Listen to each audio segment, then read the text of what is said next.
이번 6월 한 달간 주일 저녁 도시락 예배에서는 성품을 주제로 또 하나님의 성품, 하나님의 모습이 어떠신가를 함께 묵상하는 시간들이 될 것입니다. 그 첫 번째 시간으로 오늘 이 밤 함께 말씀을 나누기를 원합니다.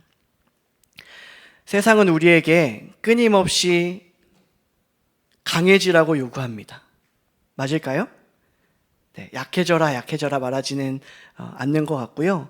끊임없이 여러 가지 채널들, 여러 가지 소리들을 통해서 강해지라고 요구합니다. 목소리를 높여야 무시당하지 않고 또 힘이 있어야 나를 지킬 수 있다고, 그리고 받은 대로 돌려주어야 조금 속된 표현이지만 호구가 되지 않는다고 가르칩니다.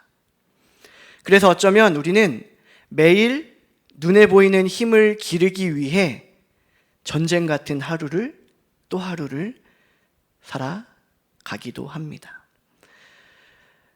오늘 우리 함께 읽은 하나님의 말씀은 인류 역사상 어쩌면 가장 긴장감이 감돌았던 6월절의 예루살렘, 그곳을 배경으로 하는 장면입니다. 당시 예루살렘에는 수십만 명의 순례자가 몰려들어 민족주의적인 해방 열기, 그 분위기가 무르익고 최고조에 달해 있었을 것입니다. 이때 예루살렘 성에서는 눈으로 볼 수 있는 두 개의 전혀 다른 행진이 벌어지고 있었을 것이라고 한번 상상해 볼 수 있을 것 같습니다. 어떤 두 가지의 행진이었냐면요.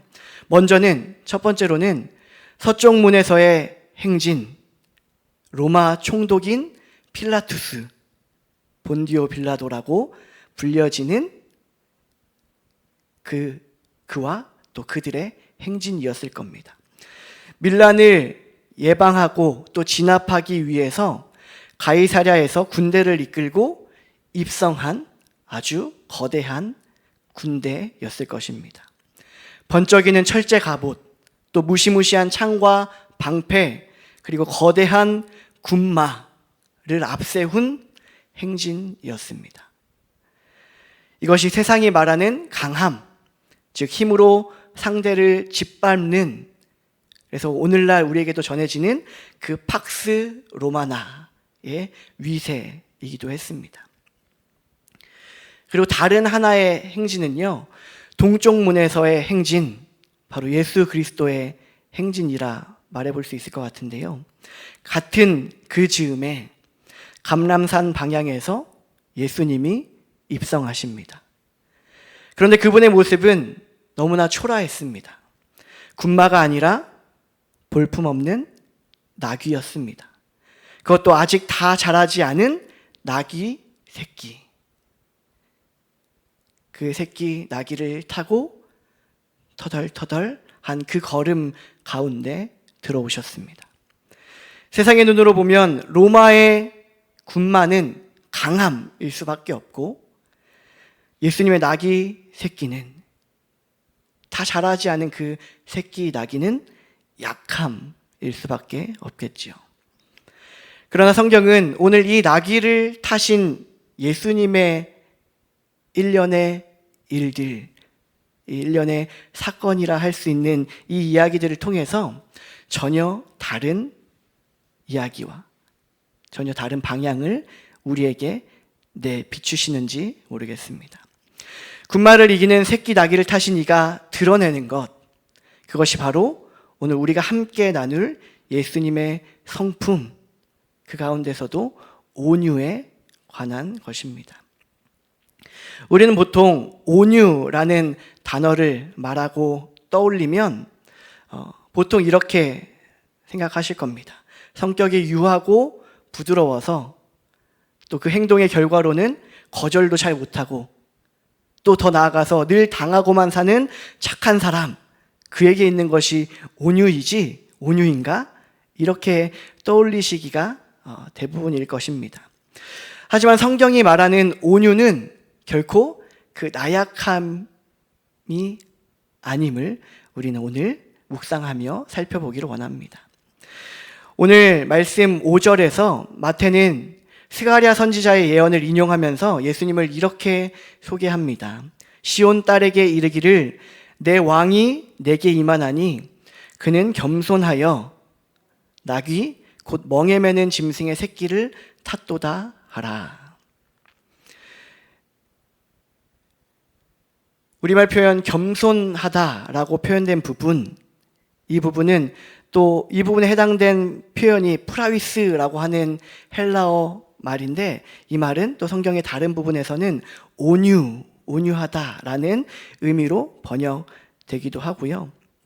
성경에서 표현되는 온유는 많은 경우 이 단어를 통해서 표현하고 있습니다. 그럼 이 헬라어 원어는 어떤 상황에서 쓰여졌을까 한번 생각해 본다면, 바로 야생마를 데려다가 군마를 훈련할 때 썼던 단어였습니다. 그것이 프라위스라는 말, 우리말 온유, 또 겸손으로 번역되는 표현이었던 것이죠. 사나운 야생마가 주인의 손에 철저히 길들여져서 엄청난 힘과 에너지를 그 스스로 그대로 가지고 있지만 주인의 명령 한마디에 달리고 또 멈출 수 있는 상태, 그 상태를 지칭하는 말이었습니다.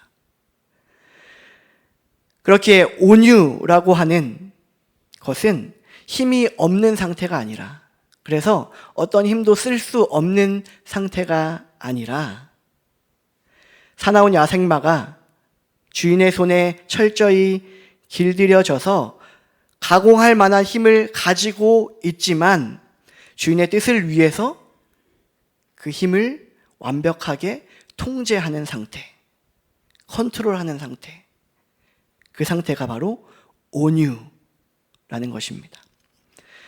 3절 말씀에서는 예수님은 제자들에게 나귀를 끌고 오라고 하시면서 이렇게 말씀하시는데요.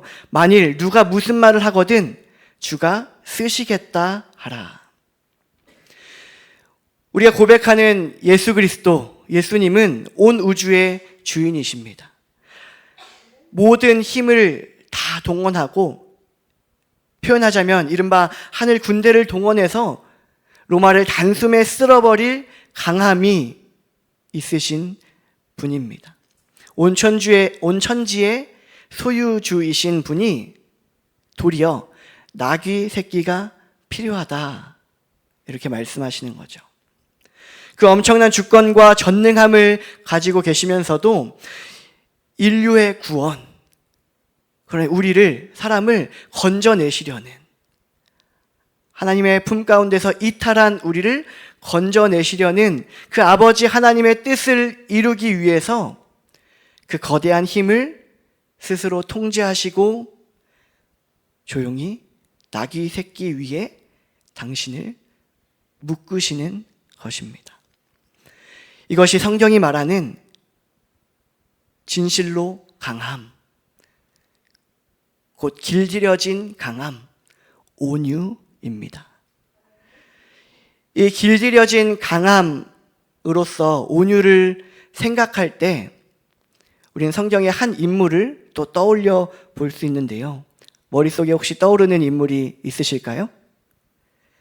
네, 제가 답을 정해놓고 드리는 질문이긴 하지만, 네, 그 온유를 말하면서, 묵상하면서 쉽게 우리가 떠올려 볼 수 있는 인물은 구약 성경에 드러나는, 출애굽기에도 더 명확하게 드러나는 모세라는 사람입니다. 민수기 12장 3절에서는 모세에 대해서 이렇게 표현하는데요. 이 사람 모세는 온유함이 지면의 모든 사람보다 더하더라 라고 하는, 정말 그 정도야?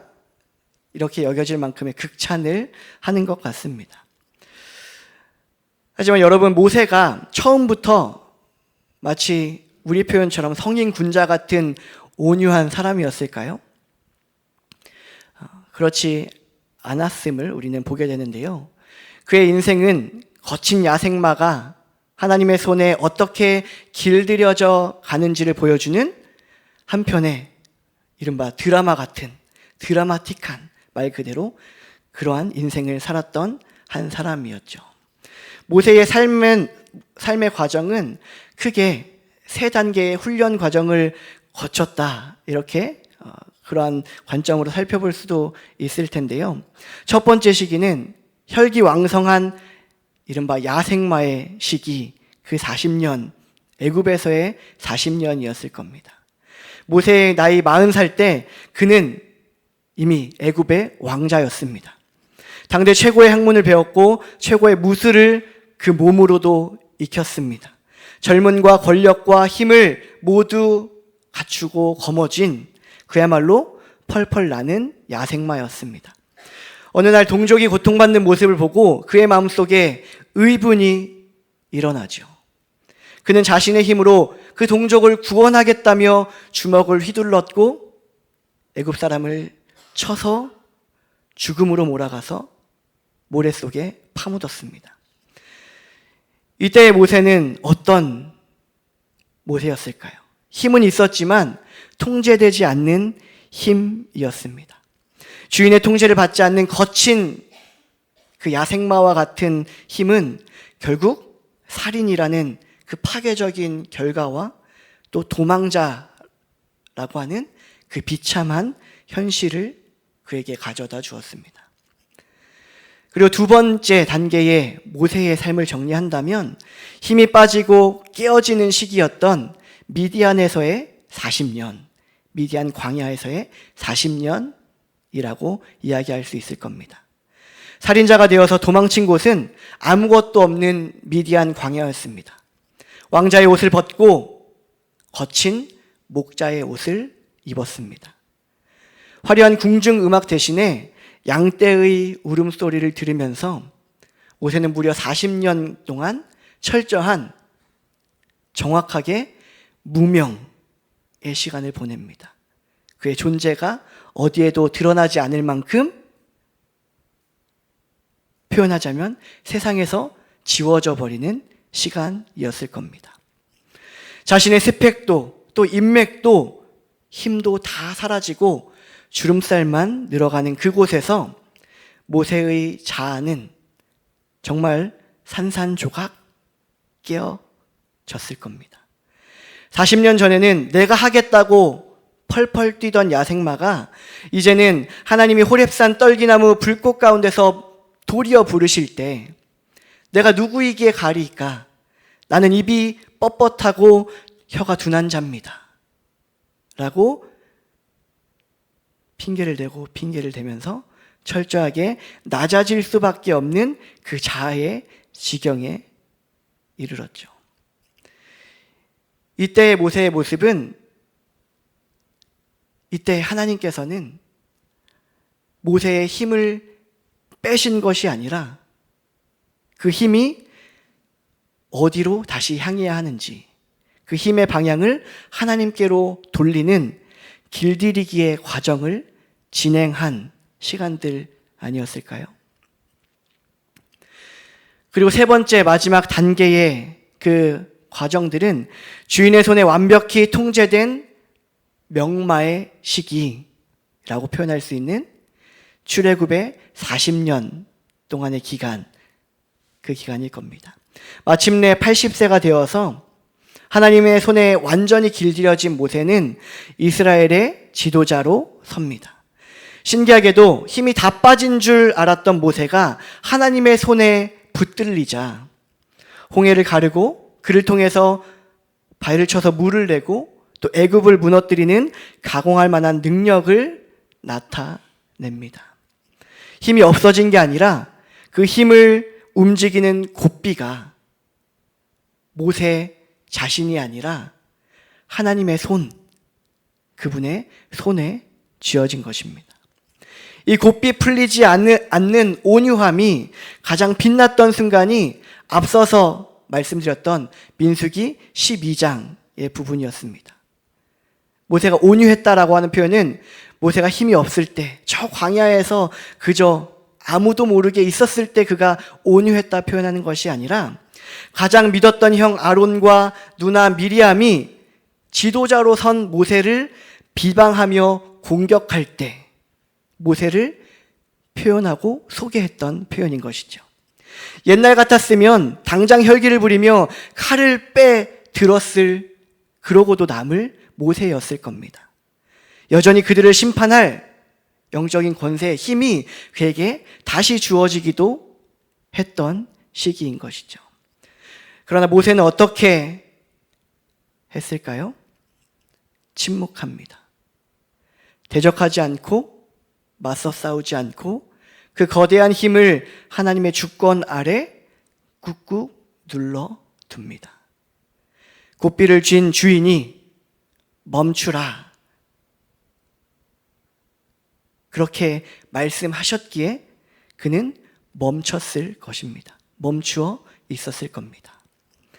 모세가 온유함으로 멈추어 서자 비로소 고삐를 쥔 하나님이 직접 움직이셔서 그 대적하는 대적들을 치시고 모세를 변호해 주셨습니다.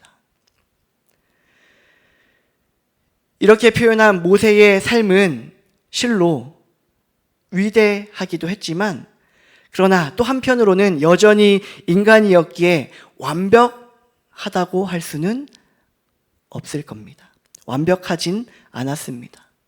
인생의 말년에 백성들이 끝없이 또 원망하고 원망하자 참지 못하고 결국에는 지팡이로 바위를 2번 치면서 혈기를 부리는 한계를 또 그 끝 시점에 보이기도 하는 것이죠. 그런데 우리가 함께 묵상해가는 오늘 성경 말씀을 통해서 예수님의 모습을 다시 한번 살펴보기를 원하는데요. 그 예수님은 이 모세의 온유함을 다시금 완벽하게 완성하신 분으로 우리에게 다가오시는 하나님이신 줄 믿습니다.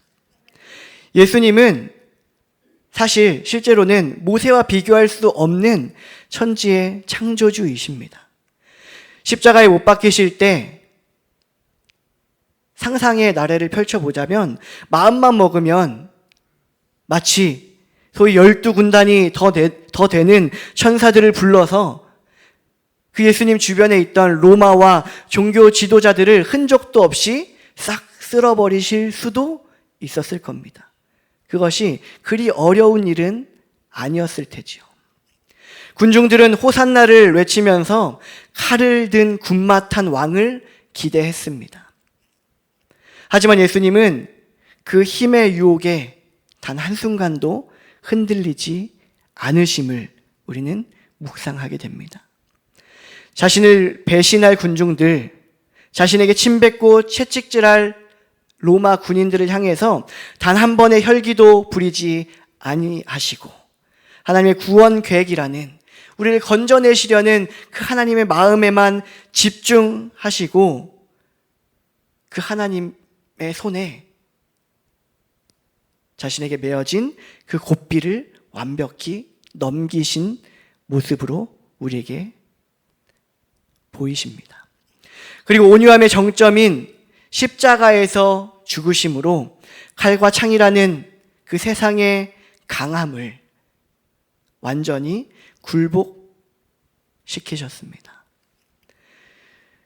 오늘 말씀 가운데서 드러나는 장면을 통해서 우리가 볼 때 예루살렘 성에 모인 군중들은 예수님께 열광했습니다. 겉옷을 길에 펴고 종려나무 가지를 흔들었습니다. 그들은 왜 그랬을까요?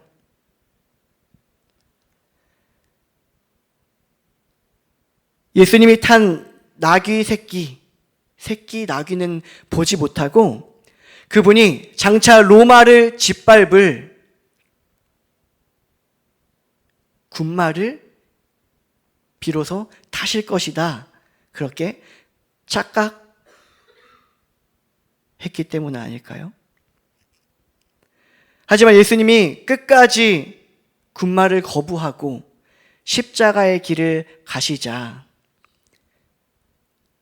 대부분의 그 열광하던 무리들은 불과 며칠 뒤 그를 십자가에 못 박으라고